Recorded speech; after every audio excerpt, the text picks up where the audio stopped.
We are always trying to learn more about you humans and your stories, and generally, it's a pretty straightforward process. We'll pick out something you've created, give it a read or a watch or a gander, and then try to lay it all out and decode its meanings or methodologies. But every now and then, you'll create something so fascinating and bizarre that we don't even know how to approach it, much less dig into it.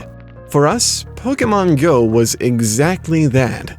It might surprise you that we're so interested in this. Pokémon Go isn't exactly what one might call a story-driven game.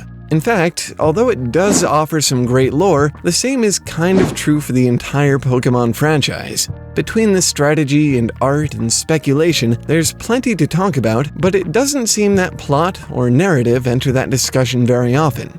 Still, after doing a bit of homework, we believe that Pokémon, all of it, is actually about the story. Sounds like a weird thing to say, but don't leave just yet. It should make a little more sense by the time we're done. Before we can make sense of it, though, we need to ask an even stranger question.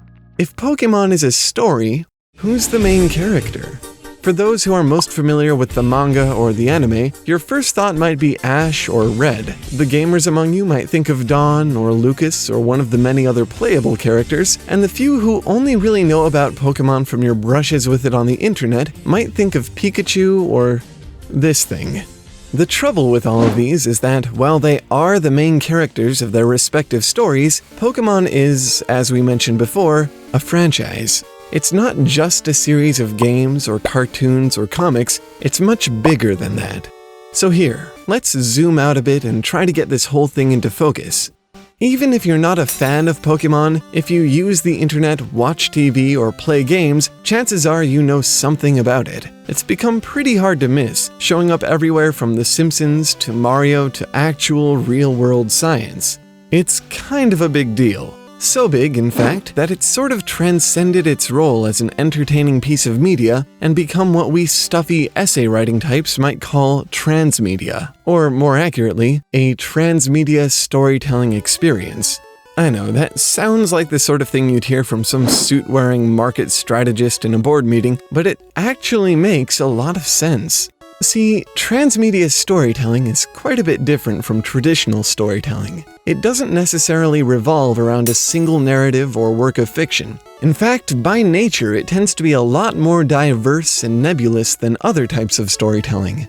In the words of Professor Henry Jenkins, the guy who sort of discovered this thing, transmedia storytelling is a process. Elements of a fiction get dispersed across multiple media for the purpose of creating a coordinated storytelling experience. Ideally, each medium makes its own unique contribution to the unfolding of the story. Sound familiar? Well, it should, because as the world has become more interconnected with more audiences from different mediums interacting than ever before, this has quietly taken position as one of the most popular ways to tell a story. We see it in the Star Wars expanded universe, in comic books, even in the recent sensation Five Nights at Freddy's. It's sort of the natural progression for any popular work of fiction. Fans and creators will build on it in their own ways, thus extending its reach and influence beyond the scope of the original piece. This is, in essence, Pokémon. Think about it. If you were asked to describe Pokémon to someone who has no experience with it whatsoever, how would you do it? Would you talk about the games, the anime, the volumes of manga? Zero in on any of those and you'll be leaving out a huge portion of what Pokémon is. The only way to really get it across is to describe the broad concept behind it. Not the trading card game, not the fan art, not the merchandise, the universe of Pokémon itself, which all of these things have come from. In a few words, Pokémon is about exploring a world inhabited by incredible fantasy creatures and, through observation, training, and overcoming various challenges together, building connections with them. Almost every part of the franchise is geared toward immersing us in this fantasy. In the games, you usually play as a Pokémon trainer, achieving your goals and advancing the plot by catching, training, or otherwise interacting with Pokémon. In the flagship anime series, we're always following a trainer, often fleshing out aspects of the games in the process by giving personality and backgrounds to the Pokémon we've encountered in the games. Even when you buy merchandise or play the card game, you're still engaging in that overarching Pokémon fantasy, experiencing what it's like to be a part of that world. So the Pokémon franchise is telling a single story, but it's not about Ash's quest to become a Pokémon master or stopping the plots of Team Rocket, Flare, Plasma, insert team here. It's about you. You are Pokémon's main character.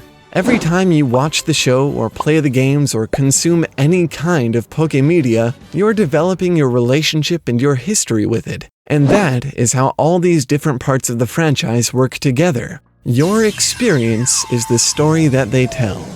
We've known about Pokémon for a while, but we never really thought about all of this until we saw the mania that was Pokémon Go. At this point, there's not really much to the game, but it's still a pretty remarkable reflection of what we've been describing so far. As writers and storytellers, this whole concept, the idea that a story doesn't have to be delivered through narrative, that you can just give your audience an experience and let the story blossom from it, that's exciting to us. Exciting and confusing. We're still trying to figure out how we're going to make this work for this month's short story. I mean, we can't exactly build an entire transmedia storytelling experience for a single video, but we'll figure something out. I'm sure there's some way to make use of this in a smaller project. Just gotta give it some thought. If you have any ideas for how we could approach this, definitely let us know in the comments. Anyway, that's it for this video, but stick around. We've still got a month of Poké stuff on the way. Next up, a list of clever tricks that Pokémon uses to tell its story. As always, thanks for watching, and keep making stuff up. We'll see you next week. Bye!